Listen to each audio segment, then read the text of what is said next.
So when the Roots released game theory, I proposed that we give their leader an honorary doctorate at the university, because I noticed that many musicians in this genre do have doctorates, whereas Black Thought here doesn't, although in my view the music that they're creating in many ways is far more subtle and challenging than some of that produced by people who have doctorates. But my proposal was turned down, and instead they gave it to Professor Peacock, which I thought was a shame, because although Professor Peacock is also brilliant in his own way, not quite as musically talented, he already had a doctorate, so it seemed like a waste. Anyway, but it didn't get through, so we'll never know whether or not they would have accepted it if we'd offered them an honorary doctorate. But our interest here is in two questions. What do we mean by a game? Hargreaves and Varoufakis say a game is any interaction between agents that's governed by a set of rules specifying the possible moves for each participant and a set of outcomes for each possible combination of moves. Now, if you've been following along, you've been having a little look at decision theory, and you should think, gosh, that looks kind of familiar, right? So some of the terminology is a little bit different, but the same basic idea. We've got actions, we've got outcomes, and conditions, and what happens, which outcome your action has, depends on the conditions. That's essentially what's going on here. The only difference is that we've got more than one participant. Okay, that's interesting. Kind of what outcome my action has might depend on yours, and what outcome your actions have might depend on what I do. That's going to be interesting. Now, if you look at the handout, you'll see that there are different statements about what a game is. But as in the case of decision theory, I'm going to treat lots of different formalizations as essentially getting at the same thing. And indeed, that's the normal way to do it. Anything descended from von Neumann and Morgenstern is going to be roughly the same thing for our purposes. The differences won't be critical. Now, what about the theory, Steve? What do we want from the theory? Well, I guess we want to understand what rational behaviour in social interactions is. And in particular, we want an answer to the question, when two or more agents interact so that which outcome one agent's choice brings about depends on the other's choices, how should their preferences guide their choices? And as you might expect, I'm going to want a model of this in order to inform both the philosophical theory of joint action and my psychological research that we haven't considered yet on how agents coordinate their actions when they're engaged in some form of joint action. So we'll be looking at that psychological research later. And just as in the case of the individual action, I want the game theory to inform both the philosophical theory and the psychological theory. And what you'll see in both cases is that that's a really difficult thing to pull off. There are some deep and interesting problems here, and that's why we're doing this as philosophers. Now, in doing game theory, there's two things that we want to understand. One is we want to understand what the theory really is, but before we can do that, we want to become really familiar with the way that games are usually represented in tabular form. So it's worth spending a moment on this, and as we go through, I'll point out some pictures. So here's a situation. You can choose to open box A or box B. If you open box A, you get £10, and if you open box B, you get £0. So I might think, well, you know, I don't know what your preferences are. I observe what you do, and if you open box A, I think, gosh, you prefer to have some money over no money. Fantastic. I know something about your preferences. So let's make this a bit more interesting. Your actions are going to depend, the outcome of your actions is going to depend on what I do. So I could put £10 into box A, in which case this is what you get. £10 if you open box A, 0 otherwise. Or I could put £10 into box B, and then your outcomes are reversed. Opening box A will get you 0, opening box B will get you 10. Now here's the thing. This is going to be what's called a non-cooperative game. That means that you have to choose your action in ignorance of knowing what I actually chose, and conversely. Furthermore, we're not allowed to form any binding agreement. Nothing between us, right? So essentially we both have to look at this situation, and you're going to decide what to do, and independently of you, I'm going to decide what to do. Then we both act, and the outcome is determined in that way. So this is what they call a non-cooperative game, and that's the kind of game that we're going to be studying. We're also going to focus exclusively on one-shot games. So some parts of game theory are concerned with what happens if you have repeated opportunities to play a game with me, right? So you might notice patterns in my behaviour and I yours, and we might come to exploit those and coordinate around them.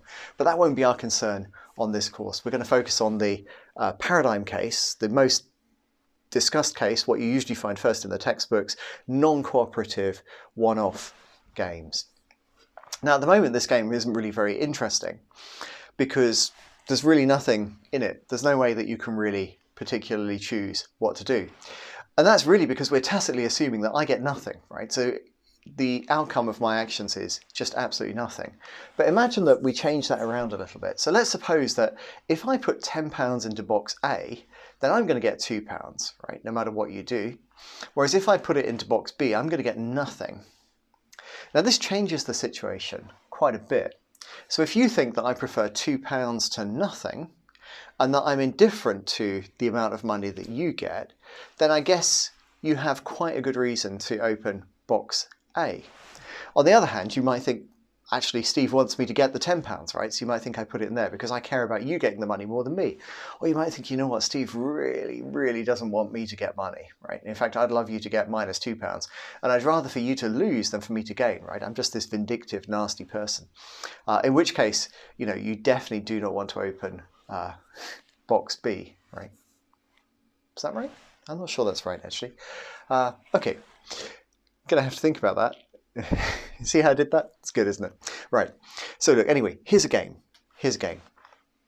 Now, one thing that's important here is that in this kind of situation, it's not a case of you just going for the max here, right? So you may prefer the £10 world to the £8 world, so 0 to the -2 world, but you can't just go for the max because what you get depends on what I choose to do. So you have to take into account a prediction about what I'm going to do.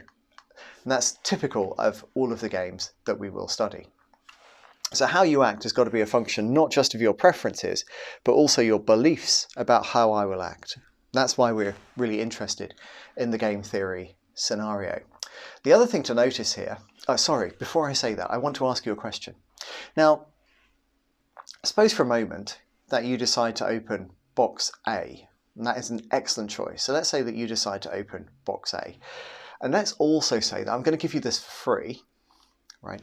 I prefer to have more money than less in every other situation, and that I'm completely indifferent to how much money you get, okay?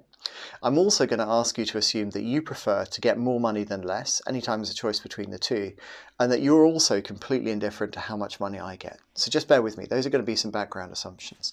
Now the question is, what further assumptions do you need in order to make it rational for you to open box A? What would justify you, excuse me, in choosing to open box A over box B? If we're in the class, I'd be having a bit of a think and a discussion about this. We're not in the class, but I would encourage you, pause the video, take some seconds and think about this. What assumptions do you have to make it rational for you to open box A? All right, welcome back. So I hope that was interesting and that you may have got some assumptions. We're going to come back to those later. I'm not going to cover those immediately now. So one important thing to notice here is that game theory is actually building on decision theory. And you can see that because we're talking about preferences. That notion of preference that we're going to need from game theory is the notion that we've taken from decision theory. So although people talk about decision theory is one thing and game theory is another, strictly speaking, we've got a theory that contains both of those two things put together, where decision theory is supplying the preferences. We're also going to rely on this assumption that you've seen is quite questionable to exhibit instrumental rationality is to select those actions which best satisfy your preferences, as we put it before, maximizing expected utility. Now, this is relevant to you because any objections that we have to decision theory are going to carry over and be objections to game theory as well. But introducing game theory, we're going to get some new objections as well, because as you may have just considered, we're going to need further assumptions in order to justify you in choosing A over B. So that's kind of interesting. Now this situation with the money is kind of messy. So I started with money because I thought, I'll make it vivid, a bit less abstract, a bit more concrete, the pound in your pocket, right? But actually this money is a real nuisance, and the money is a real nuisance for various reasons. So one is that, you may prefer less money to more money for whatever reason. You may actually care very much about how much money I have rather than how much money you have, and so on and so forth. So representing the outcomes in terms of monetary values is not a good idea. In fact, it's either completely uninformative concerning choices, or else we have to make some assumptions about everybody having the same values concerning money, which clearly they don't. So when we're representing games, what we're going to do instead is to put preference rankings into the boxes. So instead of putting a monetary amount, we're going to put a preference ranking. So we're going to assume that for you, whatever that outcome is of me putting £10 into box A and you opening box A, that's worth 8 on your preference scale. That's to say it's worth a bit less than this outcome, but more than the other two outcomes.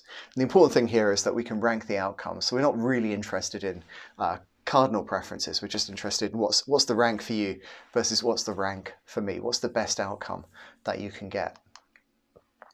Now, why are we going to study game theory? So you've got some kind of sense of the representation. Here's the representation. Here's how that basic table works with the two sets of things. My outcomes in yellow, your outcomes in pink, if you're looking at this in these colours.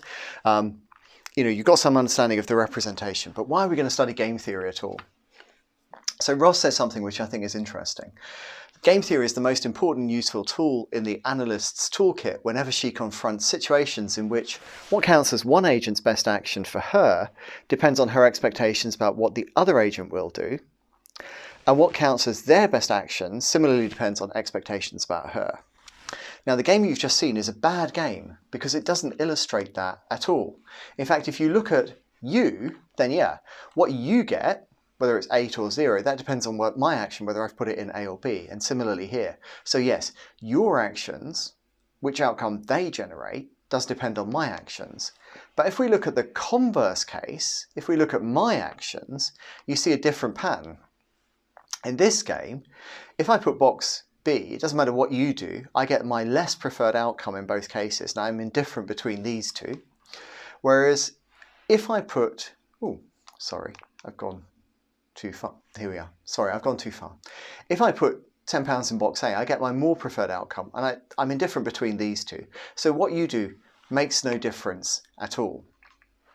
So here's a useful piece of terminology for us to get to grips with. In this situation, we're going to say that putting £10 in box A dominates, we could say strictly dominates actually, putting £10 in box B. That's to say that it doesn't matter what you do, I should definitely do this. So we've got a case where one course of action strictly dominates another. What you might think is that if one course of action strictly dominates another for me, then I will not take the dominated action, I will not do this. And so you can rule that out of your range of possible predictions of what I might do.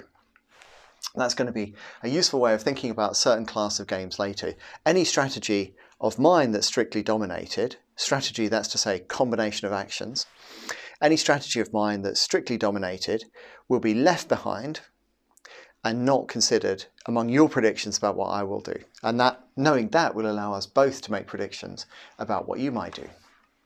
All right, very good. But what we really want here, I was just doing that as a by the by, what we really want here is a game in which our actions are interdependent in the sense that which outcomes yours generate depends on what I do, and which outcomes mine generate depends on what you do.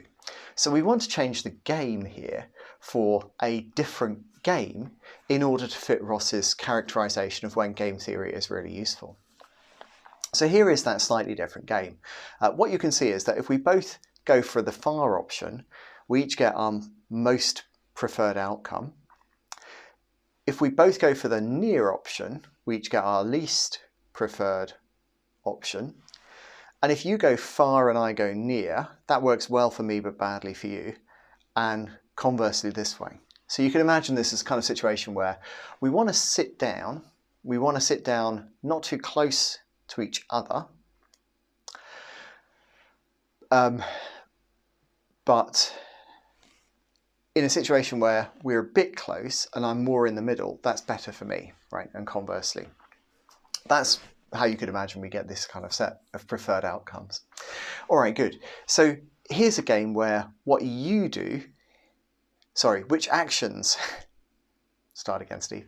Here's a game in which outcomes your action has depends on what I choose to do, and conversely. So this really does fit that thing that we want, that idea about interdependence.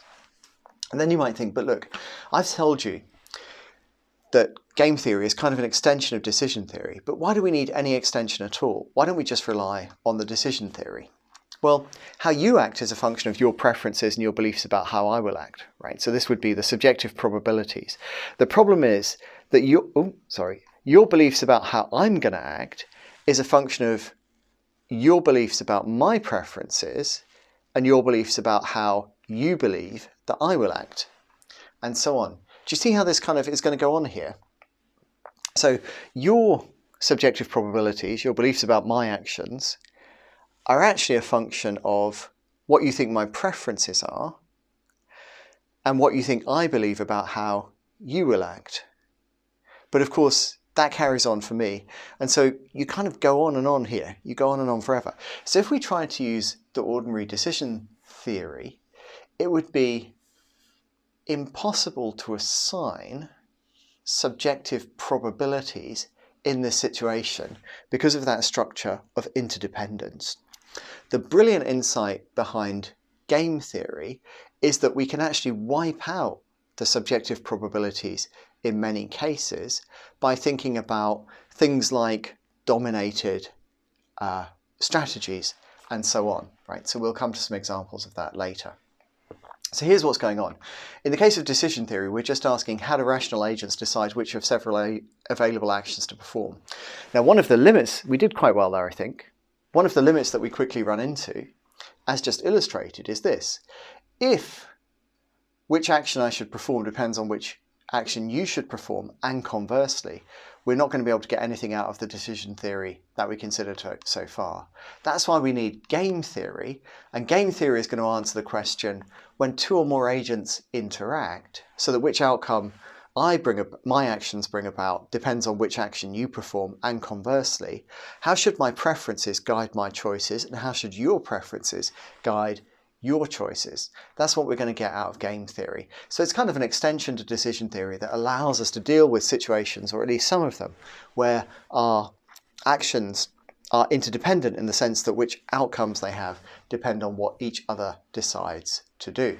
Where we get into this really complicated structure, if we try to work out subjective probabilities, we just never get to the end of this, because my view about your view about my subjective probabilities depends on what I think you will depends on what I think your preferences are, what I think you will do, which in turn depends on what you think my subjective probabilities and preferences are, and so on. So that's not going to work. So I think Ross is right. Game theory is an important, useful tool when the actions are interdependent. If we look at more formal textbooks, they say other things which are interesting. So Osborne and Rubinstein are offering a relatively formal presentation here, but they're still doing so with the aim of understanding the behaviour of interacting decision makers. So it looks like game theory is right up our street. It is going to be relevant. And notably, even the critics of game theory recognise that it's likely to tell us something useful for understanding the nature and complexity of social processes. So Hargreaves and Varoufakis think that game theory does not constitute the science of society. They're interested in lots of problems with it, but they still recognise that it's terribly important for understanding these social interactions. And that's why, in this part of the course, we are studying game theory.